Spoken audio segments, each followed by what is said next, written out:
Gran Premio d'Italia. Il telecronista è Michele Chialvo, a te la linea Michele.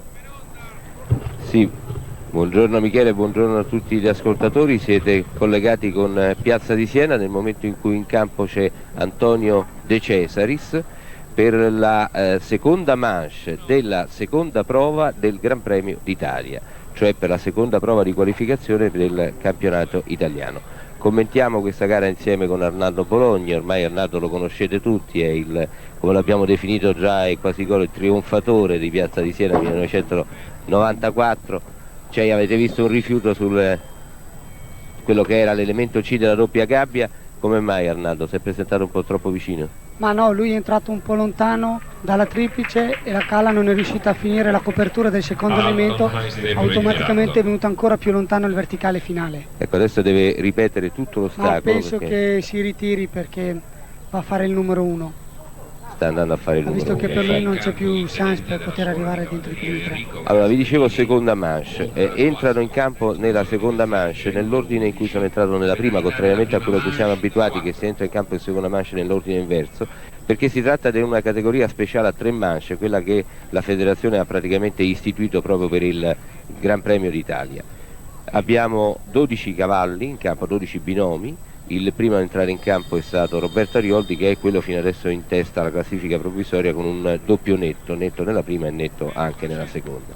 Il cavaliere che vedete in campo adesso è Enrico Gasperini, che monta Quastor della Scuola Militare di Equitazione di Passo Correse, è Correse, di Passo Correse, e Enrico Gasperini nella prima manche aveva 4 penalità. Il percorso è stato disposto da Raimondo Linzeo. Io ho avuto la sensazione, Arnaldo, che in questo percorso ci sia qualche malignità. Malignità. È partito tranquillo il colonnello. Questa sequenza 6-7, per esempio, con quella porta d'uscita proprio... 6-7 viene difficile per il fatto che il numero 6 è un oxer veramente da coprire e bisogna spingere un po' il cavallo, ma poi c'è subito un verticale che è molto delicato. Perciò bisogna stare molto attenti. C'è di nuovo un rifiuto sullo stesso ostacolo, l'elemento C della doppia gabbia. Ha fatto la stessa cosa prima di Antonio De Cesaris, è entrato un attimino un po' lontano senza impulso e il cavallo non riescono proprio a finire la parabola per affrontare il verticale finale. Adesso c'è di nuovo il rifiuto, c'è anche l'abbattimento dell'ostacolo per cui bisogna provvedere a sistemarlo, c'è una distanza fra il primo e il secondo elemento di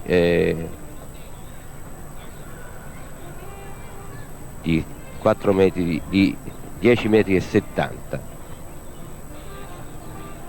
Un primo elemento triplice, un secondo elemento largo, un terzo elemento verticale, quasi a cercare un aumento dell'altezza del salto. Più che l'altezza, la triplice è veramente da coprire, però la luce tra la triplice e l'oxer è un attimino stretta, perciò non si può neanche esagerare a spingere, perché è un oxer fatto solo di barriere. Alla fine, se non c'è veramente un cavallo con dei buoni mezzi, diventa difficile a finire la copertura. Poi c'è un verticale a 2 tempi e bisogna ritornare un attimino indietro subito, perché sennò è facile fare errore. È per quello che un attimo loro spingono, ma si trovano già in difficoltà per l'uscita.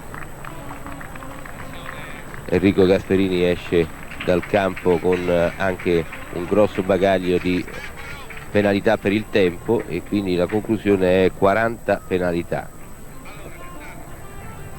Gara a 3 manche, come dicevo, vedremo poi dopo appunto una terza manche e non un barrage, quindi non è soltanto tra coloro che eventualmente a parità di penalità si dovessero disputare il primo posto, ma fra quelli che sono ammessi, che dovrebbero essere, se non vado errato, il regolamento è un po' cambiato quest'anno, 5 ex equo compresi. Francesco Franco su Gaia Monfini, un altro dei netti della prima manche. Bellissimo percorso quello di Franco. Sì. Ma Francesco è un periodo che è molto in forma e poi con questo cavallo qui lo utilizzava come suo secondo cavallo, invece dandogli un po' di tranquillità si è trovato come cavallo di punta. Io avevo sentito che tu dovevi entrare in campo con Special Edition oggi, poi invece hai cambiato idea. No, non dovevo entrare con Special Edition perché è un cavallo di 8 anni e non ha l'esperienza ancora per poter effettuare questi percorsi a questa altezza. Il cavallo ha saltato in questi 2 giorni nel nazionale saltando bene, perciò era inutile fargli fare degli sforzi del genere perché il cavallo ha delle prospettive diverse. Abbiamo già visto intanto 2 errori di Franco. Il percorso è, come abbiamo detto, ha grossi elementi di tecnicità proprio. Lui entra bene però. Bisogna assolutamente affrontarlo nel modo giusto, nel modo corretto, per potersi trovare nella posizione giusta davanti all'ostacolo. Beh, lui ha sempre mantenuto un buon ritmo e non l'ha affogato nell'entrata. Buono. Siamo alla fine del percorso.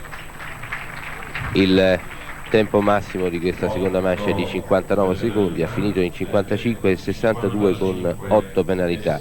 Diamond Field su Francesco Franco su Diamond Field.